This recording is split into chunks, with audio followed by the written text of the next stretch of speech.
विपक्षी दलों के गठबंधन इंडिया से नाराज होकर सपा विधायक पल्लवी, जो अपना दल कमेरावादी की लीडर हैं, वो अलग हो गई हैं और आगामी लोकसभा चुनाव के लिए ओवैसी के नेतृत्व वाली एमीम के साथ मिलकर चुनाव लड़ने का ऐलान कर चुकी हैं।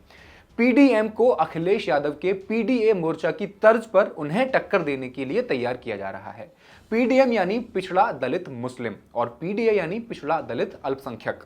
दरअसल पल्लवी पटेल संकेत दे रही हैं कि ओवैसी अखिलेश यादव के मुकाबले बेहतर तरीके से मुसलमानों के हितों की रक्षा कर सकते हैं। लेकिन क्या ऐसा सच है? जो नारा हमने दिया है पीडीए, मैं तो कहूंगी चाहे दुनिया भर में उंगलियां उठें कि पीडीए का सही अर्थ है पिछड़ा दलित अल्पसंख्यक मुसलमान। वो ये दावा भी कर रही हैं कि इस मोर्चे के बिना देश में कोई सरकार नहीं बनेगी। उन्होंने जल्द ही स्वामी प्रसाद मौर्य का भी पीडीएम में शामिल होने की संभावना को व्यक्त किया है। ऐसे में ये जानना अहम होगा कि क्या पल्लवी पटेल, ओवैसी और स्वामी प्रसाद मौर्य मिलकर अखिलेश यादव और कांग्रेस की वोट बैंक में सेंध लगाने में कामयाब रहेंगे? जानेंगे इस वीडियो में। साथ ही जानेंगे कौशाम्बी लोकसभा के 5 विधानसभा में से एक सिराथू सीट से सपा विधायक पल्लवी पटेल, जो उत्तर प्रदेश के उप मुख्यमंत्री केशव प्रसाद मौर्य को हराकर चुनी गई थी, जिनके खिलाफ उनकी ही सगी बहन ने पिता की संपत्ति हड़पने का आरोप लगाया था, क्या फूलपुर से लोकसभा सीट जीत पाएंगी? क्योंकि इसी फूलपुर से इनके सामने खड़े होंगे कांग्रेस के उम्मीदवार पंकज पटेल, जो इन्हीं के पति हैं। और कैसे पल्लवी पटेल, ओवैसी, स्वामी प्रसाद मौर्य और मायावती मिलकर के इंडिया गठबंधन को कमजोर करने का काम करेंगे, जो सीधे सीधे बीजेपी को फायदा देने का काम करेगी।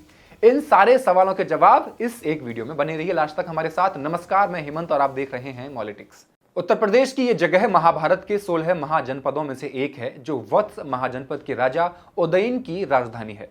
इसकी गिनती भारत में भगवान बुद्ध के समय में स्मार्ट सिटीज में की जाती थी।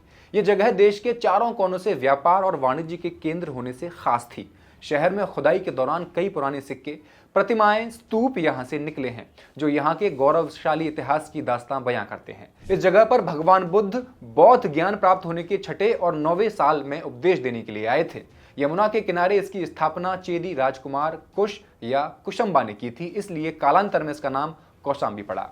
आज कौशाम्बी एक लोकसभा क्षेत्र है जिसकी 5 विधानसभा हैं। उनमें से एक है सिराथू।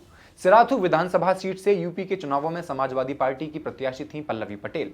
पल्लवी पटेल के सामने थे यूपी के उप मुख्यमंत्री केशव प्रसाद मौर्य।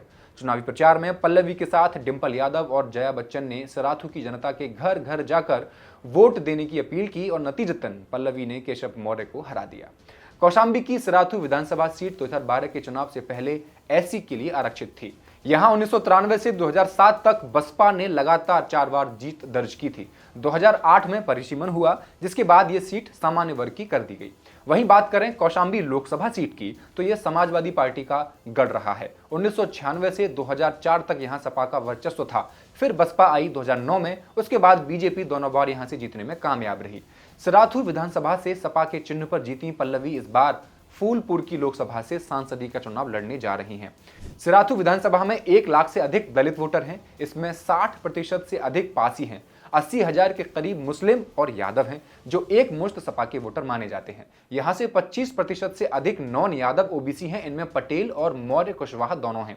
25,000 से अधिक ब्राह्मण हैं। बसपा ने यहां से मुस्लिम प्रत्याशी को मैदान में उतारा था। बावजूद इसके सपा को कोई दिक्कत नहीं हुई और एक दिलचस्प मुकाबले में पल्लवी पटेल ने मौर्य को हार का स्वाद चखा दिया था।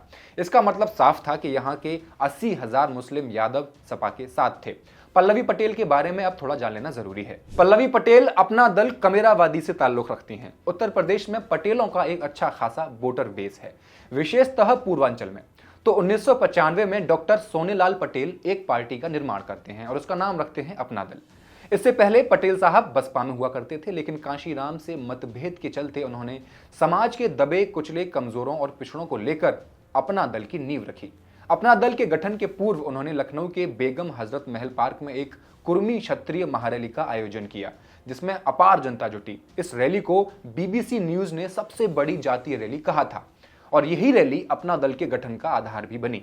डॉक्टर सोनेवाल पटेल ने अपना दल को उठाने में पूरी ताकत लगा दी। उनके साथ अनेक लोगों का कारवां जुड़ता गया और दल को जनाधार मिलता गया। डॉक्टर पटेल ने कई विधानसभा और लोकसभा चुनाव पार्टी की ओर से लड़े, पर कहीं भी उन्हें जीत नहीं मिल सकी। फूलपुर लोकसभा उनकी पसंदीदा सीट थी, जिस पर 2009 के लोकसभा चुनाव में उन्हें तीसरा स्थान प्राप्त हुआ था और उसी साल एक सड़क दुर्घटना में सोनेलाल की मौत हो गई थी। मौत के बाद परिवार में सत्ता को लेकर वाद विवाद शुरू हुआ। पार्टी के हर तरह के फैसले लेने का जिम्मा था उनकी पत्नी कृष्णा पटेल के कंधों पर। एक आधिकारिक ऐलान किया गया और पार्टी का अध्यक्ष खुद सोनेलाल की पत्नी कृष्णा पटेल बनी और महासचिव पल्लवी को न बनाकर उनकी छोटी बहन अनुप्रिया पटेल को बना दिया गया। वहीं सोनेलाल की मौत की जांच की मांग तेजी पकड़ने लगी और सीबीआई की जांच की मांग करने वाली थी खुद पल्लवी पटेल। क्यों, बताएंगे। साल था 2014, लोकसभा चुनाव होने थे। अपना दल भाजपा के साथ गठबंधन कर लेता है और 2 सीटों पर जीत भी दर्ज कर लेता है। इनमें से एक सीट थी मिर्जापुर की, जिस पर कृष्णा पटेल की बेटी अनुप्रिया पटेल जीती थी। दमित, वंचित और शोषितों के उद्धार के लिए बनाई गई पार्टी ने सवर्णों की कही जाने वाली पार्टी बीजेपी के साथ मिलकर चुनाव लड़ा और मोदी लहर में जीत भी लिया। 2014 में अपना दल की अध्यक्ष कृष्णा पटेल ने पल्लवी को पार्टी का उपाध्यक्ष बना दिया। पल्लवी को उपाध्यक्ष बनाए जाने का विरोध उनकी छोटी बहन अनुप्रिया पटेल ने किया। अनुप्रिया का आरोप था कि पार्टी के संविधान में उपाध्यक्ष का कोई पद है ही नहीं, इसलिए पल्लवी की नियुक्ति असंवैधानिक है। पार्टी में अनुप्रिया और कृष्णा पटेल गुट में विवाद बढ़ता गया। अनुप्रिया पटेल को साल 2016 में केंद्रीय मंत्री बना दिया गया।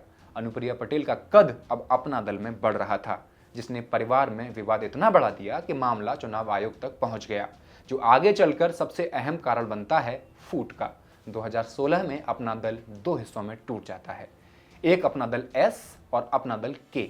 अपना दल सोनेलाल की नींव रखी अनुप्रिया पटेल ने और कृष्णा पटेल का अपना दल हो गया अपना दल कमेरावादी।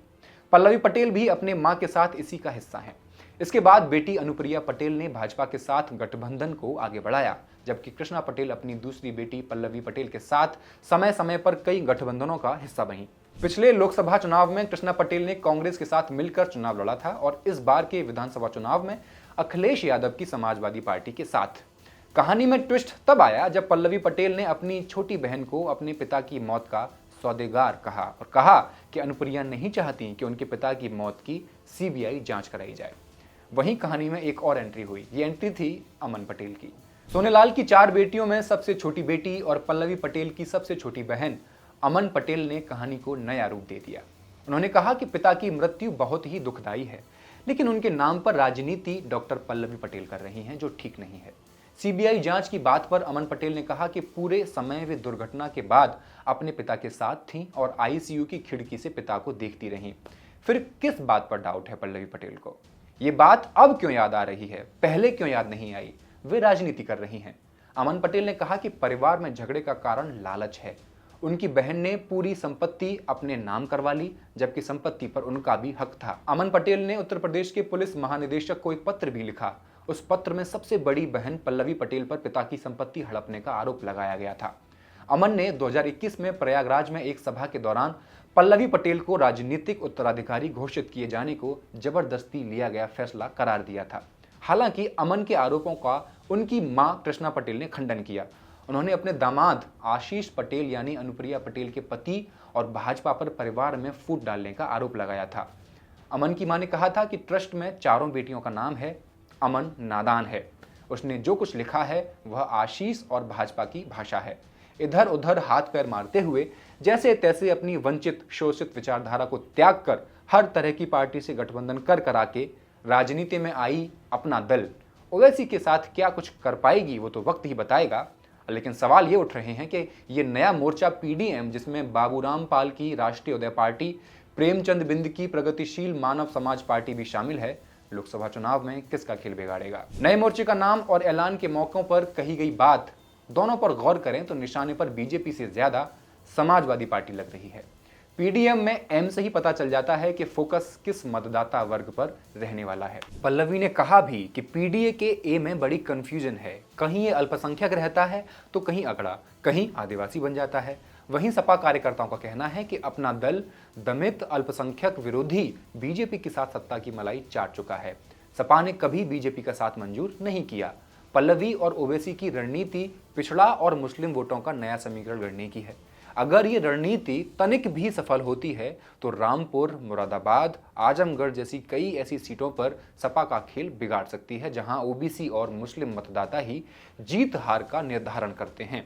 राजनीतिक विश्लेषक अमिताभ तिवारी ने कहा, इस मोर्चे के आने से विरोधियों के वोट बटेंगे, जिसका नुकसान विपक्ष को होगा। यूपी में पहले ही बसपा अलग चुनाव लड़ रही है, अब नए मोर्चे के आने से भी विपक्ष का गणित ही गड़बड़ होगा। इस मोर्चे के उम्मीदवार चुनाव जीतें या नहीं, लेकिन सपा कांग्रेस गठबंधन के उम्मीदवारों की संभावनाओं को नुकसान जरूर पहुंचा सकते हैं। अनुमानों के मुताबिक यूपी की कुल आबादी में कुर्मी समाज की भागीदारी 6% के करीब है। मुस्लिम भी करीब 19% हैं।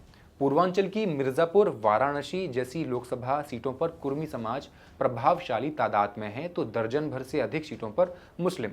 अपना दल पार्टी के एक वरिष्ठ पदाधिकारी के मुताबिक मिर्जापुर, कौशाम्बी, फूलपुर, रॉबर्ट्सगंज, प्रतापगढ़ और गोंडा सीट से प्रत्याशी उतारे जा सकते हैं।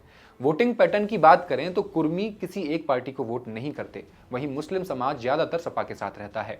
फूलपुर लोकसभा सीट जहां से पल्लवी लड़ने का प्लान कर रही हैं, पल्लवी के पिता सोनेलाल पटेल की कर्मभूमि रही है।